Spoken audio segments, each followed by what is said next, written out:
Kani kedai ke Batisi TV, bat pidang pet ya ke kubur baman kasni, belawan rashapi tak ke rupa, ringkat bat ke Orange Nissan, lom sokpo near Fire Brigade Ground, Shillong. New Nissan Kicks. Bookings open now.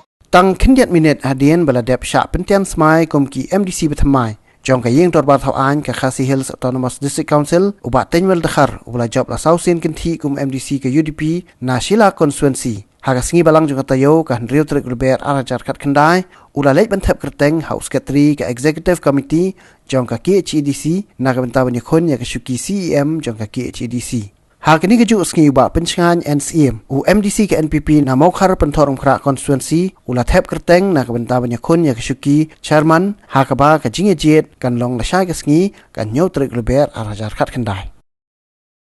Madu mentah kerja bang yo jintip kam kumai yo jintip kan nomdon kan duga jitu ban file na kalian di opposition. Mereka kata ngam panut bandong na makan kerap biji. Kisah sekarang bah ka keluar kan job. Oh ini maru kumbang orang yo bi ngidon ka PDA ber ka RDA ka PDA ngidon ka spongut RDA ngidon kendai 10% kendai lalong kat kendai. We are sure to win agar election. Combination jong ka atli ki stop alliance. RDA bat ka PDA ni constitute ya ka UDA. Simple. P United min United apa yang ka RDA bat ka PDA. Abi ni GM play perai na. GM bagi prerogatif jong CM. Na try isane aga jinstat jong CM. Kandon ka discuss apa yang ka PDA bat RDA. Tende kata ngila ba discuss lang CM because kadi prerogatif kat kum gas edil sa. Malu lah saya. Pi kacong ka jinstat jong CM. Hadir lah. Ngila ba indok kan no kacong ka jinstat CM tambah konsol lang apa ka alliance kajungi. Allah kalian ke PDA lah prefer ni kita. Ya kata we pangiladon kalian ka ruling side.